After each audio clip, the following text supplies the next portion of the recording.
So ఒక common ground అనేది ఇప్పుడు మీరు చూస్తే ఆంధ్ర రాష్ట్రంలో ఉండే అన్ని పార్టీలు వాళ్ళ ఒఫీషియల్ స్టేట్మెంట్స్ మీరు చూస్తే మోరోలెస్ సేమ్ గా ఉన్నాయి. ఇది తెలుగుదేశందైనా కానీ, జనసేనదైనా కానీ, బీజేపీదైనా కానీ, సిపిఐ సిపిఎం వాళ్ళదైనా కానీ అందరూ ఒకటే ఒక నినాదం ఏంది అని అంటే ఆంధ్ర రాష్ట్రాన్ని మనం కాపాడుకోవాలా. జగన్మోహన్ రెడ్డి గారు ఈ రాష్ట్రానికి చాలా నష్టం చేశారు. సో ఐడియాలజీ అండ్ మిషన్ అన్ని పార్టీలది ఒకటిగానే ఉంది. సో ఇప్పుడు ఏముంది నెక్స్ట్ జాయింట్ గా మనము ఒకటే గోల్, ఒకటే అంబిషన్ అనే పార్టీలకు ఉన్నప్పుడు సో ఈ పార్టీని, వైసీపీ పార్టీని సాగనంపాలా, జగన్మోహన్ రెడ్డి గారిని ఇంటికి పంపించాలా, ఆంధ్ర రాష్ట్రాన్ని కాపాడాలి ఖచ్చితంగా అనేది బీజేపీ నమ్ముతోందా ఇప్పుడు సెంటర్ లో? ఇప్పుడు వైఎస్ఆర్ పార్టీ మునిగిపోయే నావ కాదు అనే నమ్మకం బీజేపీకి ఉండుంటే అసలు ఈ డిస్కషన్ కూడా ఉండుండేది కాదేమో. సో ఖచ్చితంగా బీజేపీకి నా అభిప్రాయం ప్రకారము వైఎస్ఆర్ పార్టీ పరిస్థితి క్లోజ్. సో ఈ విండ్స్ ఆఫ్ చేంజ్, అదే గాలులు మారుతున్నాయి ఆంధ్ర రాష్ట్రంలో అని వారికి ఖచ్చితంగా అర్థమైపోయింది. ఇంకా elections moment any time notification కూడా రాబోతుంది కనుక ఈ టైంలో వారు ఇటువంటి డెసిషన్ తీసుకొని ఈ చర్చలు చేసి నెక్స్ట్ స్టెప్ కి తీసుకోపోకపోతే ప్రజల దృష్టిలో కూడా మళ్ళా బ్లేమ్ అవుతారేమో అనే ఒక ఆలోచన వారికి కూడా వచ్చిండుంటది. సో ఎందుకు అని అంటే ఈ రోజు కామన్ గోల్, అందరు కామన్ గోల్ ఏంది, రాష్ట్ర ఇంట్రెస్ట్. సో ఈ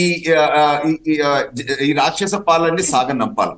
సో అందుకని కూర్చొని ఈ రోజు అన్ని డిస్కస్ చేసి ఒకసారి పొత్తు అనేది ఒక అండర్స్టాండింగ్ కి వస్తే తర్వాత మన సీట్ షేరింగ్. దీపక్ రెడ్డి గారు, మేము ఇష్యూ బేస్డ్ గా గతంలో ఏం జరిగింది, ఇప్పుడు ఏంటి, దీనికి మనం వివరణ ఇవ్వాలి, ఎలా వెళ్ళాలి, కామన్ పాయింట్ ఏజెంట్, ఇవి కదా మీరు మాట్లాడుతోంది. ఈ రోజు అధికార పార్టీ వాళ్ళ బ్యానర్స్ ఏం వేశారు, మీరు ఏం చెప్తే చేస్తామని తల ఆడించి వచ్చామని కదా చెప్తున్నారు వాళ్ళు రాసింది వాళ్ళ. సో ఇలా ఉన్నప్పుడు ఒక స్ప్లిట్ ఒపీనియన్ వచ్చినప్పుడు కేడర్ 3 కార్యకర్తలు ఏంట్రా ఇదంతా ఇలా కన్ఫ్యూజన్ లో పడేస్తున్నారు ఇది అన్నప్పుడు అసలు మీ కేడర్ 3 ఎలా ఉంది చంద్రబాబు గారు షా భేటీ అయిన దగ్గర నుంచి? మీరు ఇందాక స్టార్టింగ్ లో మీ కామెంట్స్ లో చూపించటం జరిగింది, చంద్రబాబు నాయుడు గారు అమిత్ షా గారి కాళ్ళు మొక్కుతున్నట్టు.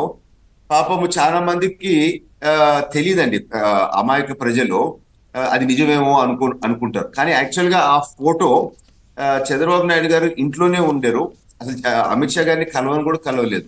సో దాదాపు మోర్ దెన్ 1 or 2 hours ముందే వారు సోషల్ మీడియాలో రిలీజ్ చేయడం జరిగింది. సో వైఎస్ఆర్ పార్టీ స్ట్రాటజీస్ మనం చూస్తే ఎప్పుడైనా కానీ వారి అసలు భయము, వాళ్ళ అసలు ఉద్దేశం ఏందో మనకు అర్థమవుద్ది. మీరు గతం 1.5 సంవత్సరాల నుంచి మీరు చూస్తా ఉంటే ఒకే మాట అందరి నోట్లో నుంచి వస్తుంది, సింహం సింగిల్ గా వస్తుంది గుంపుల్లో అని చెప్పి ఏదో మాట్లాడుతూ ఉండదు. అంటే వేరే పార్టీలు కలవకూడదు, పార్టీలందరూ ఇండివిజువల్ గా పోటీ చేయాలా, ఆ డిఫరెన్సెస్ నుంచి మనం గెలవాలా అనేది వాళ్ళ ప్రణాళిక అని చెప్పి మనం అర్థం చేసుకోవచ్చు. సో ఈ రోజు చంద్రబాబు నాయుడు గారు అమిత్ షా గారిని కలవక ముందే ఇవన్నీ పెడుతున్నారు అని అంటే ఒక డిఫరెన్సెస్ క్రియేట్ చేయాలా, అంటే ఒక అంటే కలవనీయకుండా చేయాలా అని చెప్పి ఒక ప్రయత్నం లాగా మనకు అనిపిస్తా ఉంది. సో ఖచ్చితంగా ఈ రోజు వైఎస్ఆర్ పార్టీ భయంలో ఉంది అని చెప్పి మాత్రం మనకి అర్థమవుతా ఉంది. ఏ విధంగా ఈ నెగటివ్ ప్రాపగాండా వాళ్ళు చేస్తున్నారో దాన్ని బట్టే వారి నిజమైన భయం ఏందో మనం అర్థం చేసుకోవచ్చు. సో వారు ఏదైనా కామెంట్ చేశారంటే యాక్చువల్ గా మీరు చూస్తే గత అనేక సార్లు ఏబిఎన్ ఛానల్లో కూడా మన రాధాకృష్ణ గారు చేసిన ప్రతి కామెంట్స్ కి వారు కౌంటర్ అటాక్ వచ్చేవాళ్ళండి.